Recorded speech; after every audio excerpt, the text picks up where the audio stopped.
Now, when I tell you that this war is going to have incredibly high impacts on the future of the Republican Party, I mean it. And why is that? Well, who is the guy who's currently being put into the position to be the front runner for the 2028 presidential candidacy? Well, that would be Mr. J.D. Vance. Now, what is the problem with the war? Well, the war already to start was incredibly unfavorable, especially among the former Trump supporters, many of which who are now disillusioned and have moved away. And why is that? Well, the major reason for that is Trump's campaign promises. It was no new wars, it was America first. And what is this war? Absolutely not. Well, it's a new war, and it is not in any way America first. So it's a direct antithesis to what Trump originally promised he would represent. So J.D. Vance, being the natural next guy up, the guy that was supposed to replace Donald Trump, the guy who was supposed to take the crown of the MAGA kingdom, through Trump breaking all of these campaign promises, it also starts to break apart the kingdom which he has built, this political empire that he has held together since 2016, where if you're not a Trump guy, you really aren't winning Republican elections anymore. But because of the implications of this war and his major incompetencies to fulfill the campaign promises, I mean, what happened to the wall, Donald? What happened to the wall? Why isn't Hillary in jail? But the various number of campaign promises he's broken has disillusioned a great majority of his base, meaning that that throne, the guy fulfilling the MAGA kingdom, it's not looking as sexy as it did 4 years ago, as it did 6 years ago, even as it did 8 years ago when Trump went on his monumental generational run and cook that election, an election which everybody said he could not win. A primary he was not supposed to win, an election against Hillary Clinton he was not supposed to win. So when he won that, all the momentum was on his side, but due to his various incompetencies, due to the people that he placed around himself, along with his own failures, it just seemed that, well, this wasn't our guy. This wasn't the guy he promised to be. And Vance is quite literally a direct representation of the change of Trump over the years. Vance, of course, was formerly an anti-Trumper, as many of you know, very hard-lined anti-Trump. And then this guy seems to come out of nowhere onto the political scene. He's a rookie in political office, and he ends up getting picked to be Trump's VP. And now, why is that important? Why does he end up being the guy who's picked for a VP spot, which absolutely represented who is supposed to lead the Republican Party in the post-Trump era? Well, that that is where we get into the major point of this video. The people controlling the Republican Party today. And who is that? It's a group commonly referred to as the PayPal Mafia, but who we're going to specifically get into tonight is the Palantir sect, the Palantir Mafia of the PayPal Mafia. So they're the ones that got Trump to pick JD. They're the ones who want him so desperately to be the guy in 2028. He's currently looking like the guy that they're going to throw all their support behind. But, like I was saying earlier, this matter gets a lot more complicated by this ceasefire falling apart. Because what was J.D. Vance supposed to represent in this?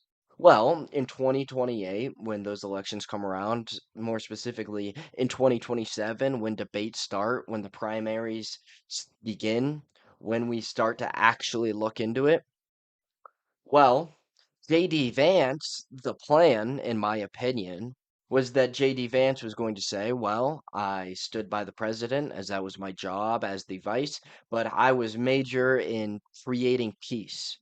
But if this war goes on and peace doesn't happen and the economic strain of it continues to be felt among American citizens and the overall disapproval of the war continues to increase, well, J.D. Vance is left in a position where he can no longer say he's the guy who got peace. He's the guy who actually ended the war despite sticking by Trump when the war began. No, instead, J.D. Vance is an extension of the war because he was unable to secure peace for the nation.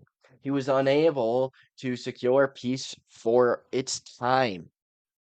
So that puts Vance in an incredibly dangerous position. But still, it is very likely that this Palantir group will continue supporting Vance and will invest support into him through 2028. Now, because of the current direction of things, there's also the opportunity that Marco Rubio will be the guy, and that's actually something we're already seeing. Polling numbers for Rubio are increasing. His odds to win the presidential nomination on the Republican side are increasing, and that's because he won't have to deal with the same issues as Vance of I couldn't secure peace. Instead, what Rubio can focus on is that he was able to essentially effectively govern over a number of states which the US has directly intervened in over the Trump's presidency. So what he'll be able to say is I was able to effectively govern over foreign nations on behalf of US interests and put it on Vance to prove that he was not actually the issue in the Iran war, which will be incredibly difficult. So I'm going to break down exactly why they currently support Vance, how they got him into the position that he's in today, and why it's also possible for if Vance fails to put up the numbers expected, why it is completely reasonable for them to switch over into the supporting of a Marco Rubio type. All right, let's jump right into it. So, the head of Palantir, the face of it essentially. When you say Palantir, the name everybody thinks of is Peter Thiel. He is the direct owner of it. Peter Thiel was one of the original founders of the company. And right away, let's get into why does Peter Thiel have a connection with Donald Trump? Well, if you remember, back in 2016, it was the PayPal mafia that was a major influence in getting Trump elected. It's like this group of tech guys who want to see changes in the way the tech industry is ran. They see a guy who is not technically part of the establishment, so they use him to create their establishment. And in 2016, Peter Thiel donates $2.75 million to the Donald Trump campaign. That's not an exact number, but that's a rough estimate. It was around $2.7 million through both direct individual donations along with donations to PACs, which then donated money to Trump. So Peter Thiel was a major investor in the original campaign. He got into the entire MAGA atmosphere by being one of the original guys with a great deal of wealth who directly backed Donald Trump. He was able to really become a major part of the movement. Now, Peter Thiel would again donate to Trump in 2020, but it would be significantly scaled back to the total of $250,000. Trump isn't everything that the PayPal mafia was interested in, especially after his first presidency. So they calmed down a little bit, and instead, what Peter Thiel did was start focusing on more on other candidates such as Mr. J.D. Vance. And now here's the connection that Vance and Thiel had leading up to 2022, when Peter Thiel would directly make a major contribution to Vance's campaign.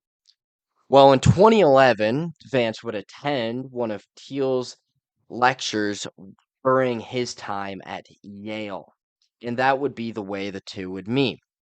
And then A little bit later, while working at Circuit Therapeutics, Vance would impress Thiel's team while pitching the company for investment.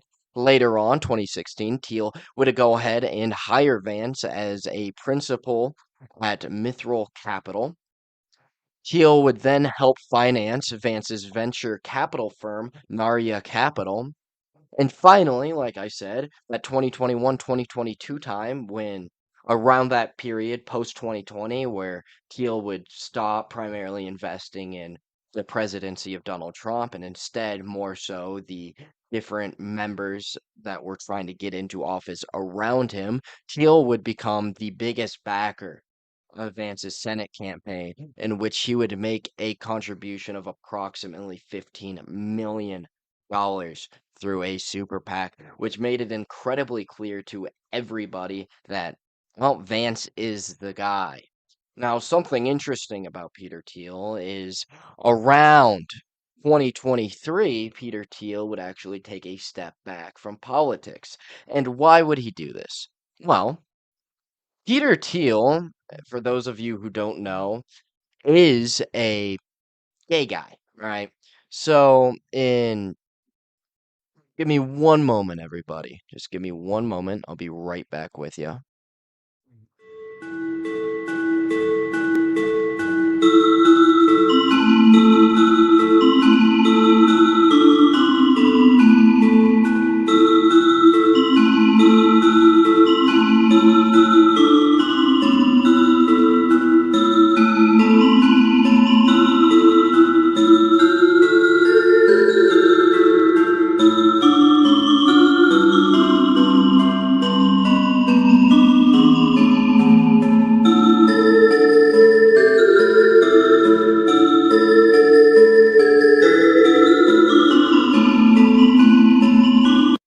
Excuse me for that. Just a really quick little interruption on that one, but no big deal. No big deal. Um We're gonna jump right back to where I was. So, Peter Thiel is a gay man, openly gay, and he married his husband, Matt Danielson, in October of 2017. Now, Peter Thiel also had his side piece.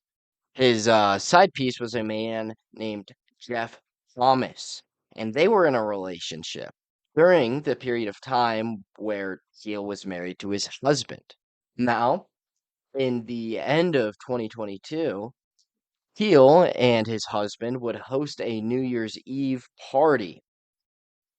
One of the people that would attend this party would be Jeff Thomas. And several anonymous sources have claimed that Thomas was not actually on the guest list and that Danielson actually got incredibly upset seeing him. And what the report is saying is Danielson would get quite upset and begin asking, "Why is he here?" And his incredibly gay voice, I'm sure that he has. "Why is he here? Peter, Peter, why did you bring your side piece? This is so embarrassing."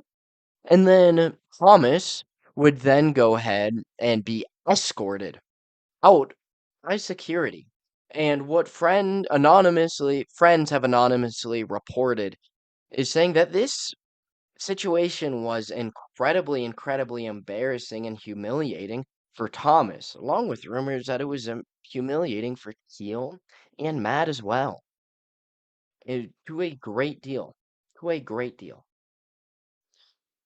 So, this whole situation happens. They have their little gay fight. And just about 2 months later, on March 8th of 2023, Jeff Thomas would be found dead at the bottom of an apartment. Now, the official ruling of this was that excuse me, not Matt, that Jeff killed himself. He had jumped off the building due to his extreme mental health issues, which might have, by some speculation, been increased by the incident that happened at the party a few months earlier. Now, very little of this investigation is public at all. We know very little what resulted in the conclusion that homicide would be ruled out and that it was a suicide. And for that reason, various rumors have started about could this potentially have maybe not necessarily allegedly been a clear and cut suicide. Well, there's these allegations and rumors that Thiel may have had a part in this, and that's not something that I'm personally going to get into because I don't have any personal or credible evidence pointing towards that outside of what is circumstantial. But I do think it's something interesting worth noting, and the reason that I brought this up in correlation towards Thiel's various political donations is after this time, Thiel would actually take a step back from politics, and he would state that the death of his boyfriend would have or did have a major effect on his mental health, which resulted in him having the desire to just take a step back. So that's essentially what we had happening with that. Now, moving on from Peter Thiel, I would like to take a second to talk about Alex Karp, CEO of Palantir and also a founder alongside Peter Thiel. Now, the interesting thing about Alex Karp is he's the only member of this group who is currently to this day openly a supporter of Democrats. He is a liberal leaning guy. In fact, he has openly described himself at times as a socialist, although he has taken his fair share of different political titles over his tenure. Now, give you a little bit of background on him. Alex Karp donated an estimate number of $360,000 to the Biden campaign in 2024 before Biden would end up dropping out and Kamala Harris would take the mantle of the Democrats' front runner against the Don. But he would also donate $10,000, both estimates, in 2020 to the Biden campaign. So what does this create here? Well, the face of Palantir is Peter Thiel. That's the name that everybody thinks of. But the guy who actually does a lot of the media and the guy who does a lot of the active inner workings of the company is this Alex Karp.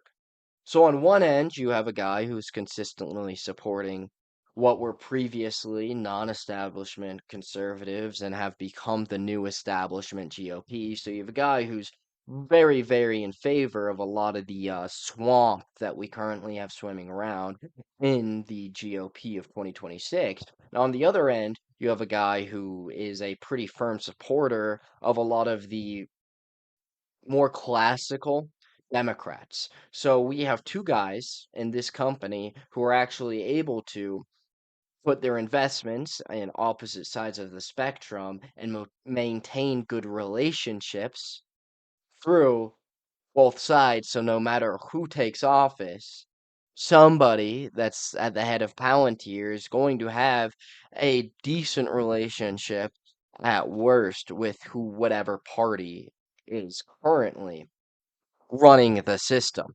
Now, Alex Karp, something interesting about him, about his liberal policies, is he's extremely pro-Israeli, which is something that's becoming more and more rare on the Democrats side of things. And he also is somebody that does believe in border security, border control.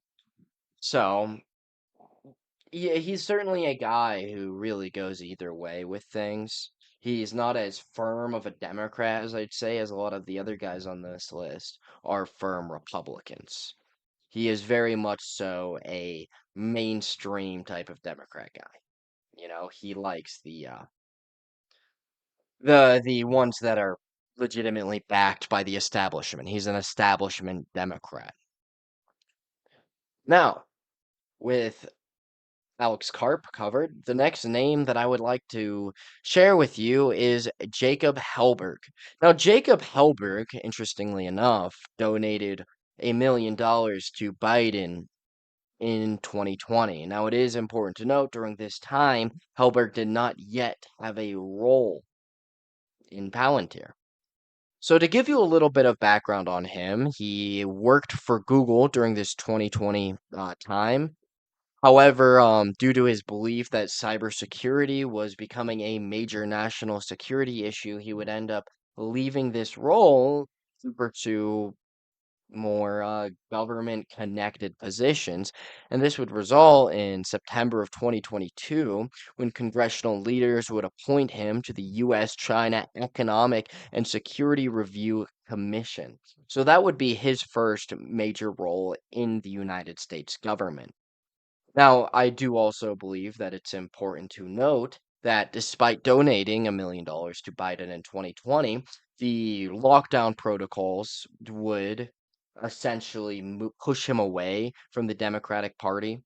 He went to a more libertarian view on that sort of thing. After that, it was something that de-radicalized him, I guess you could say. It pushed him away from the left wing. So around 2021, we start to see a shift in his political views to a more favorable Republican position.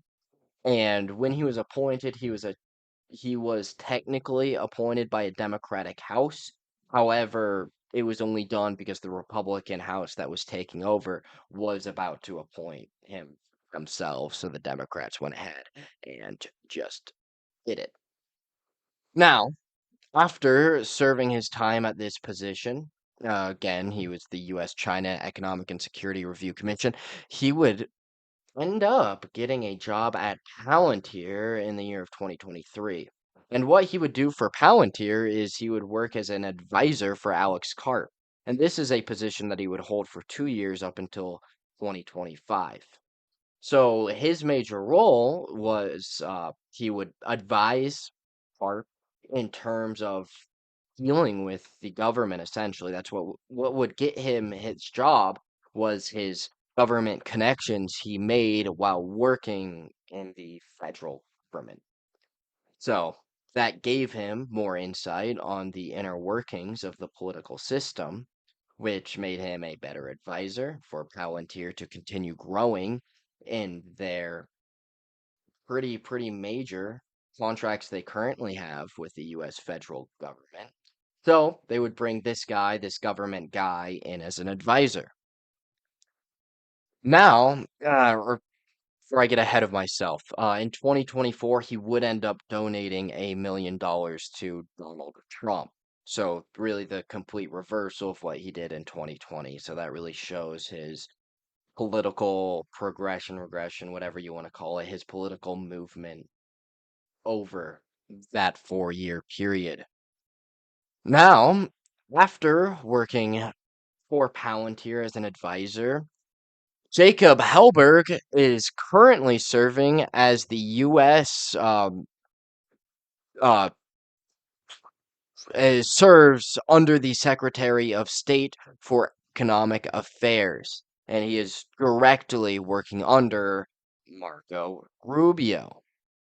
So Jacob Helberg is he does still do advising work for Palantir. There's absolutely no doubt about that.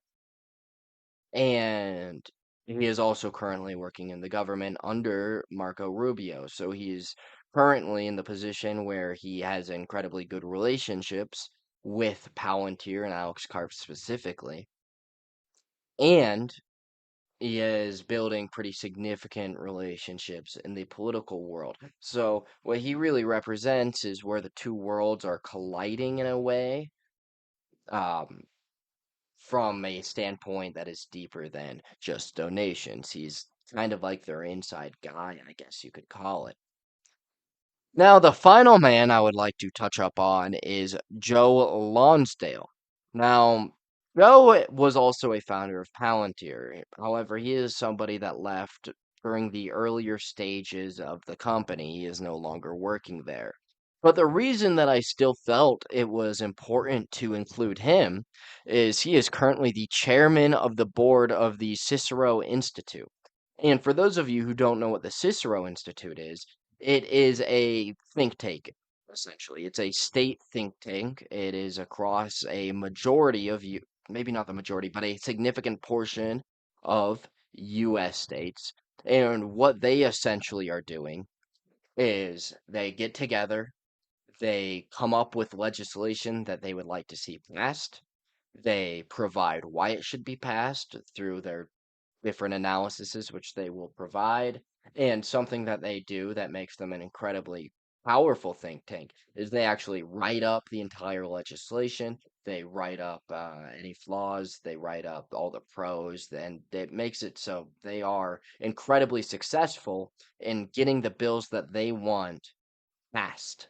So, the Cicero Institute has become incredibly major in the movement of bills throughout our political offices. And something that they are a major supporter of is liberties with AI. So this includes the funding of different AI institutes, along with a deregulations of AI.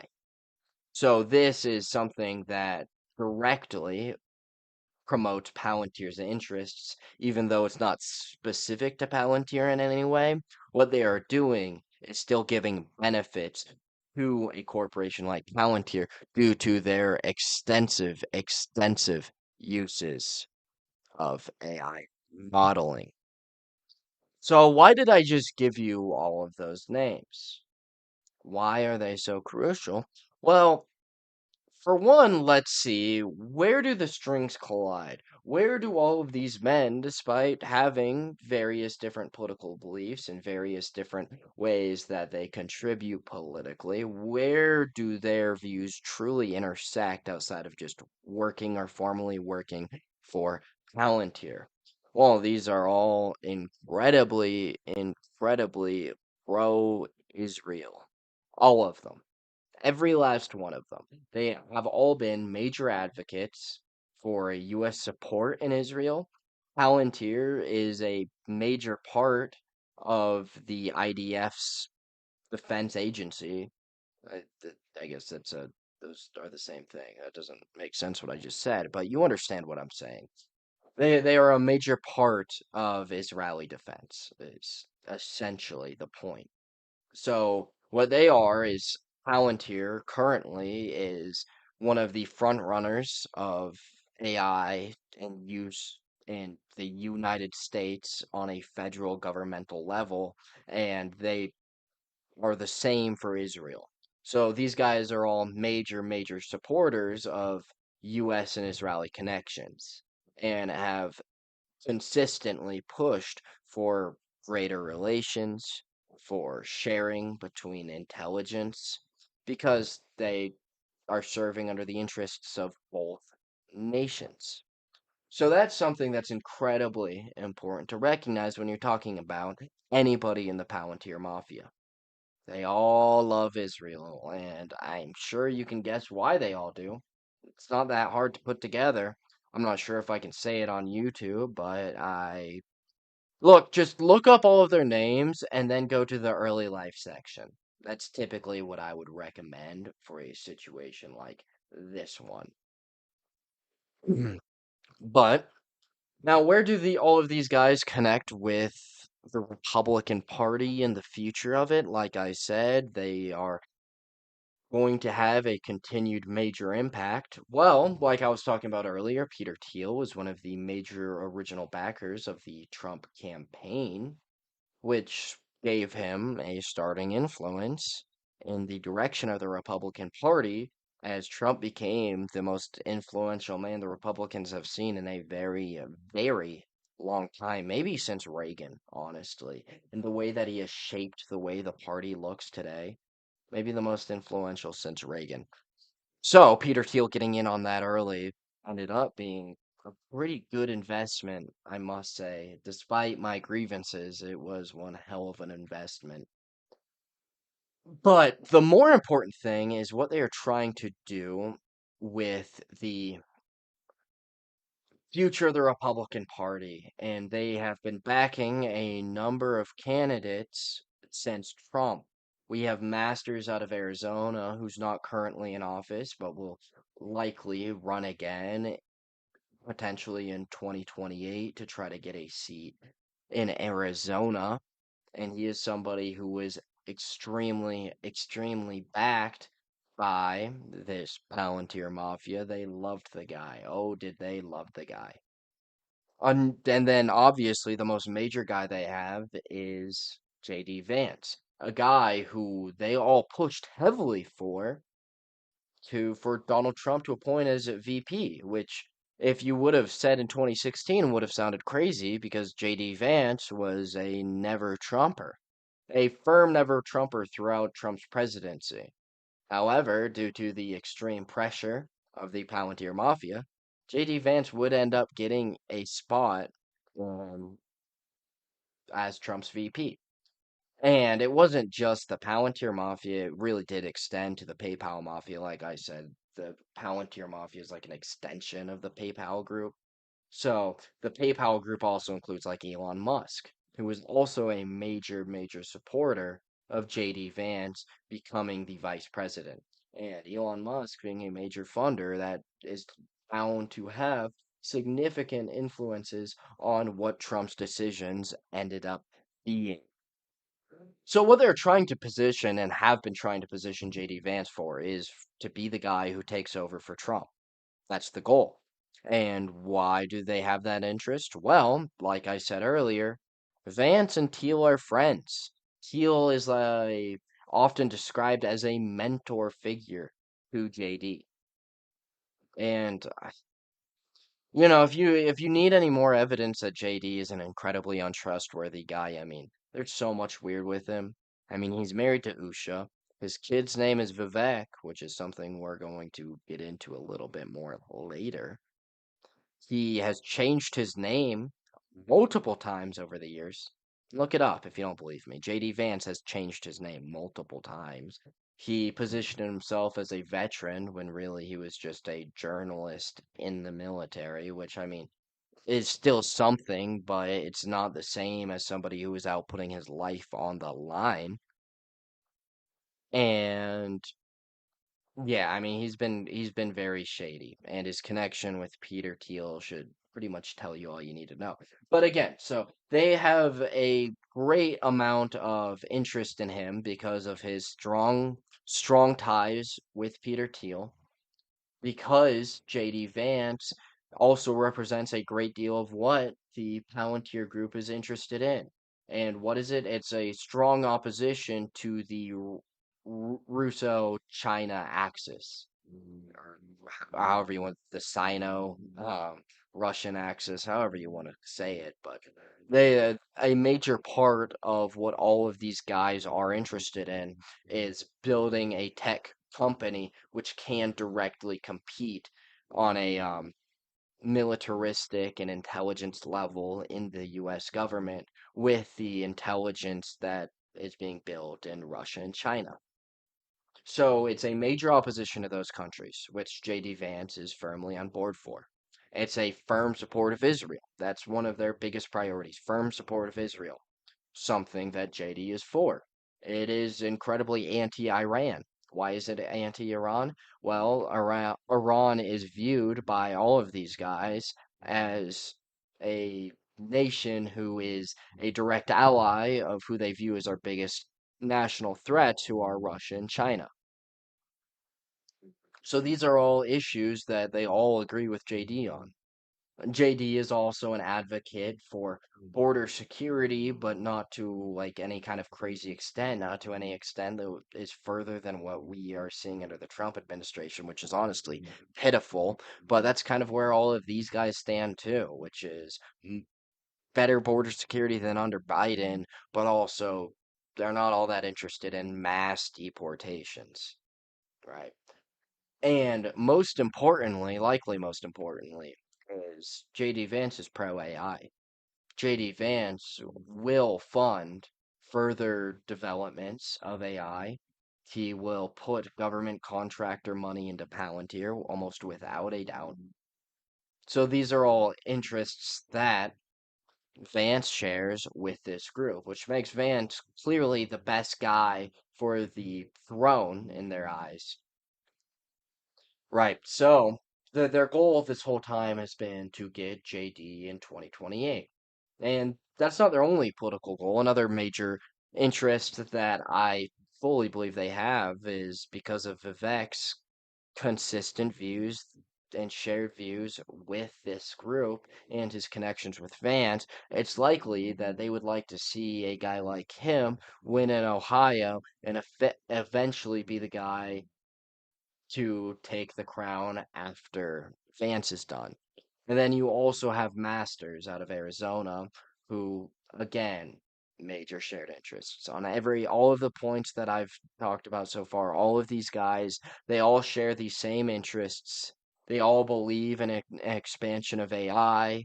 They all believe in really tapping into the international markets, the international employees, bringing them over, on H-1B and such, creating more workers for these different groups. It's incredibly clear what they want to do. They want the expansion of Palantir throughout all of United States governmental systems. So they're pushing the guys that can get that.